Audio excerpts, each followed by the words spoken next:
স্বামী কে?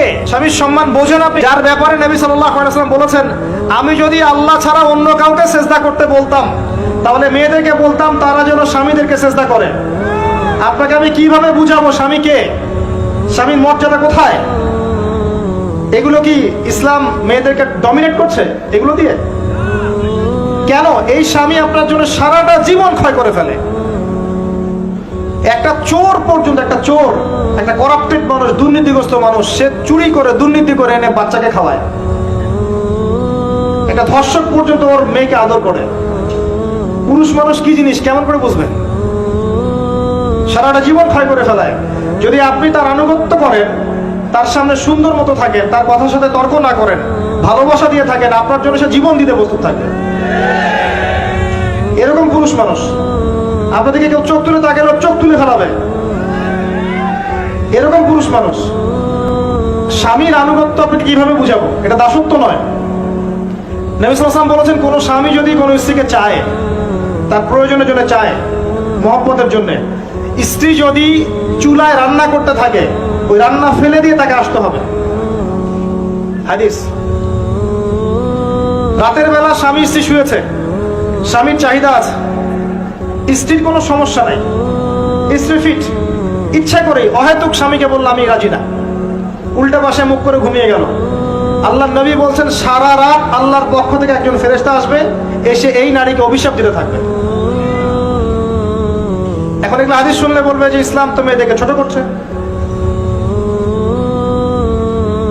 একজন মেয়ে তার, একজন স্বামীর কথা বলছে, স্বামী তার মেয়ে, তার স্ত্রী, তার মা, তার বোন, সবাইকে তার মিরাসের হক দিতে হয়।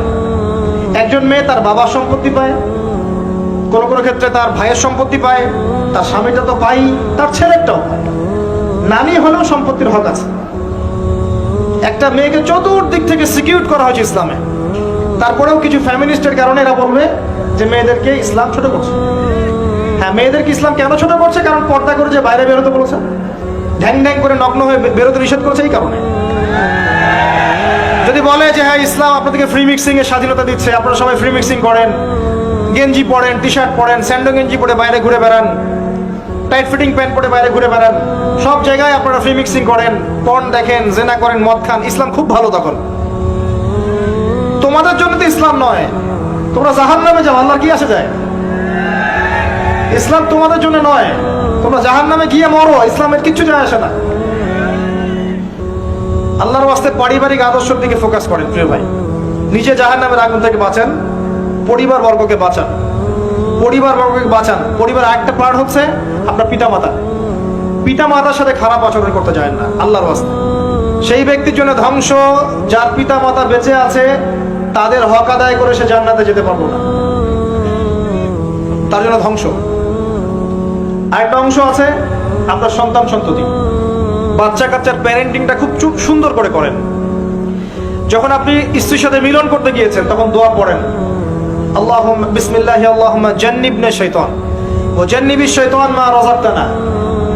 আমার মনে হয় এখনকার জেনারেশন যেগুলো আছে ফাসিক, মাদক সেবন করে, পর্নোগ্রাফিতে আসক্ত, ইয়াবাখোর, স্মাগলিং করছে, চুরি করছে, হাবিজাবি, ধর্ষণ করছে, আমার মনে হয় না তাদের পিতামাতা তাদেরকে জন্ম দেওয়ার সময় এই দোয়াগুলো পড়েছিল।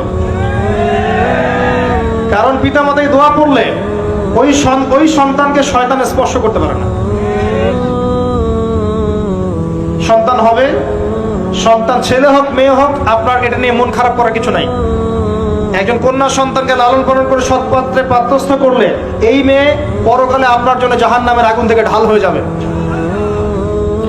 যার কাছে দুইজন মেয়ে আছে, দুইটা মেয়েকে সে ভালো করে মানুষ করেছে, নবী সাল্লাল্লাহু আলাইহি ওয়াসাল্লাম বলছেন সে জান্নাতে আমার সাথে এমন করে থাকবে, এইভাবে।